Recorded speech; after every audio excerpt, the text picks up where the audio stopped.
Yamaha FZS version 4 bike কেনার পরে প্রথম সমস্যা শুরু কি সেটা একটু আপনাদেরকে দেখাই। 21,082 কিলোমিটার বাইকটা মাত্র চলেছে। এখন 4 এর বাটি ভার্সন 2 বা 3 কিন্তু একরকম না, এটা কিন্তু সাইজে একটু। এফজেডএস ভার্সন 4 এটা ক্লাস প্লেট বাটি হচ্ছে এখন চেঞ্জ করা হবে। কত হাজার কিলোমিটার গেছে সেটা একটু মিটার থেকে আপনাদেরকে দেখাই যে কত হাজার কিলোমিটারে ক্লাস প্লেট বাটি নষ্ট হলো।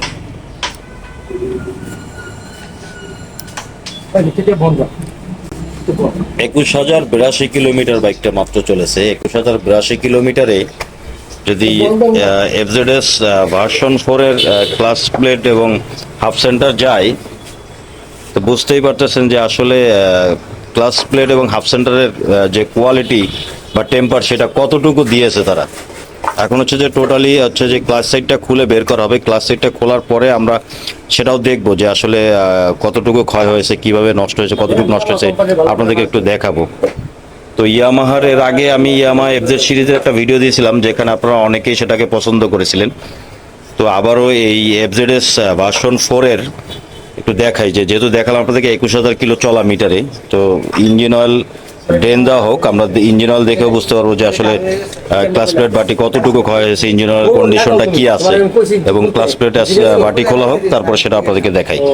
তো এই ভার্সন 4টা যখন চালাতো তখন কিন্তু ইঞ্জিন প্রচুর পরিমাণে হিট হতো, আর হিট হওয়াটাই স্বাভাবিক, কারণ যে ক্লাস প্লেট, ফ্রিকশন প্লেট এবং হাফ সেন্টার যদি স্লিপ করে সেক্ষেত্রে কিন্তু ইঞ্জিন প্রচুর হিট হয়। ইঞ্জিনে যে অন্যান্য পার্টসগুলি থাকে সেগুলো কিন্তু আস্তে আস্তে ধীরে ধীরে ক্ষতি করতে থাকে। এটা কিন্তু BS6, হ্যাঁ, এই যে এখানে ক্যাটালিটিক কনভার্টার আছে, আর পিছনের দিক থেকে যদি তেল লাইটটাও দেখে তাহলে হয়তো আপনারা বুঝতে পারবেন এই যে ভার্সন 4, এটা অনেকেই হয়তো বা জানেন। তো 21,000 কিলোমিটার হচ্ছে যে ক্লাস প্লেট চলে গিয়েছে স্লিপ করে, এই জন্য ফার্স্ট টাইম কিন্তু খোলা হচ্ছে। হ্যাঁ, কোম্পানিতে কিন্তু নেওয়া হয়নি, বাইরেই খোলা হচ্ছে আমাদের কাছে। আমরা খুলে যে ক্লাস অ্যাসেম্বলি আছে সেটা নতুন আনা হয়েছে, সেটা চেঞ্জ করবো। ইঞ্জিন অয়েলের কালারটা যে বলেছিলাম দেখতেই পাচ্ছেন যে কালারটা কিন্তু অনেক কালো হয়ে গেছে। অয়েলটা খেয়াল করুন, দেখুন নিচের দিকে আপনারা দেখতে পাচ্ছেন যে ইঞ্জিন অয়েল কিন্তু অনেক কালো হয়ে গেছে। বাটি হচ্ছে যে রানিংয়ে প্রচুর পরিমাণে স্লিপ করতো। ইয়ামাহার আসলে আগে থেকেই প্রবলেমটা ছিল ক্লাসের অ্যাসেম্বলি সমস্যা, কিন্তু সেটা হয়তো বা এতদিন ধরে হয়তো ঠিক হয়ে যাওয়ার কথা ছিল, বাট ভার্সন 4-এ এসেও কিন্তু সেই সমস্যাটা এখনো পাওয়া গেছে। দেখেন, আর এটাই হলো ভার্সন 4 কেনার পরে প্রথম ধাক্কা, যে কাস্টমার যারা আছে তাদের হতে পারে যে প্রথমেই যে ক্লাস অ্যাসেম্বলি প্রবলেম, এটা কিন্তু হতে পারে প্রথম ধাক্কা। আর মেকানিক ভাইদের উদ্দেশ্যে একটু বলি, ভার্সন 4টা কিন্তু হচ্ছে যে ডাবল চ্যানেল ABS এটা, আর এটার সিটের নিচেই কিন্তু এখানে যে ECU দেওয়া হয় সেই যে, এবং DLC জ্যাক কাপলার যেটা বলা হয়, বা DLC ডাটা লিঙ্ক কানেক্টর যেটা, সেটা কিন্তু ঠিক এই যে এই জায়গাটাতে একদম ECUর সাথে আপনারা পাবেন স্ক্যান করার জন্য। আর এই ভার্সন 3 ডিলাক্সের যে চেক ইঞ্জিন লাইট মিটারে স্ক্যান করার ভিডিও অলরেডি একটা আমার চ্যানেলে দেওয়া আছে, আপনারা চাইলে সেটা দেখে আসতে পারেন কীভাবে করতে হয় বা করেছিলাম, বা কেন প্রবলেমটা হয়েছিল সেটা চাইলে দেখে আসতে পারেন। আর ফার্স্ট টাইম ক্লাস সাইডটা খোলা হচ্ছে, ইঞ্জিনটা অনেক গরম, বের করা হোক। কাভার টোটালি খোলা হয়েছে, দেখুন এটার যে ক্লাস প্লেট যে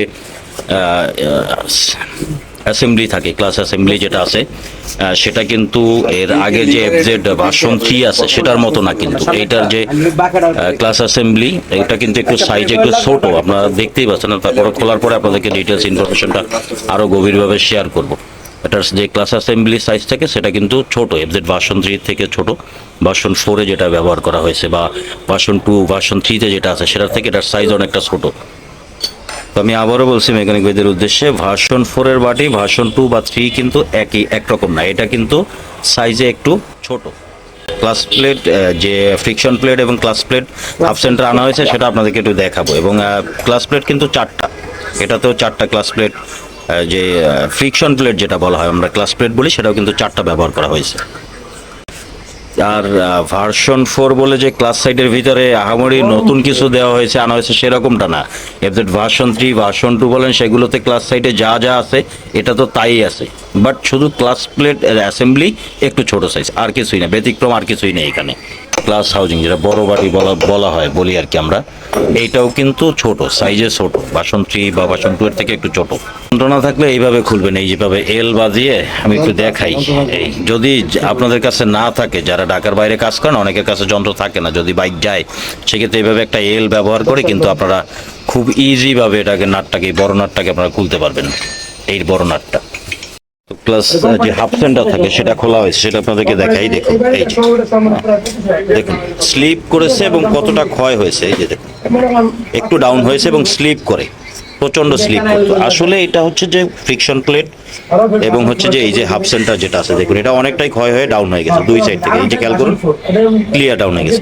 এইটা আসলে চালকের কোনো প্রবলেম না। অনেক সময় বলতে পারে যে চালক নতুন, না, যিনি চালক তিনি অনেক পুরনো একজন বাইক চালক।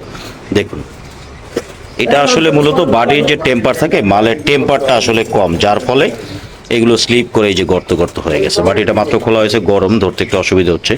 তো এটাই হচ্ছে প্রথম একটা ধাক্কা। হ্যাঁ, নতুন যে ক্লাস অ্যাসেম্বলি আনা হয়েছে, এই যে একদম নতুন। এবং যেটা বলেছি যে এটার সাইজটা খেয়াল করুন, অনেক ছোট, কিন্তু ছোট সাইজের। এই যে ভার্সন 2 বা ভার্সন 3 আগের মডেলের সাথে কিন্তু ভার্সন 4 এরটা একদম মিলবে না, সাইজটা একটু ছোট। আর যেহেতু নতুন আনা হয়েছে, এখন হচ্ছে নতুনগুলোই লাগানো হবে। এইটাই হচ্ছে কেনার পরে হয়তো বা হতে পারে আপনার প্রথম খরচের একটা ধাক্কা এফজেডএস ভার্সন 4। কারণ যেহেতু ক্লাস অ্যাসেম্বলির টেম্পার আসলে ওইভাবে দেওয়া হয় নাই, বা এটাতে হয়তো বা পড়ে নাই, এরকমটাও হতে পারে। কিছু মালে কিন্তু অ্যাসেম্বলি ডিফল্ট থাকে অনেক সময়। আর এটার যে বড় বাটি আছে, যেটা ক্লাস হাউজিং বলা হয়, সেটাও কিন্তু আসলে ততটা ভালো না। এটা রাবার বুশ সহ কিন্তু এটা আপ ডাউন করে, বা গজে যেটা আমরা মেকানিক ভাইদের ভাষায় বলি, খেয়াল করুন রাবার বুশটা একটু দুর্বল আছে। এই দুইটা সমস্যা প্রথম কিন্তু এখন এই 21,000 কিলোমিটারে এটাতে কিন্তু এখন পাওয়া গেল, যেটা হচ্ছে একদমই নতুন, যেটা কোম্পানি থেকে আনা হয়েছে অ্যাসেম্বলি সহ। এই নতুন সেট আপগুলি কিন্তু এখন এখানে সেট করা হচ্ছে।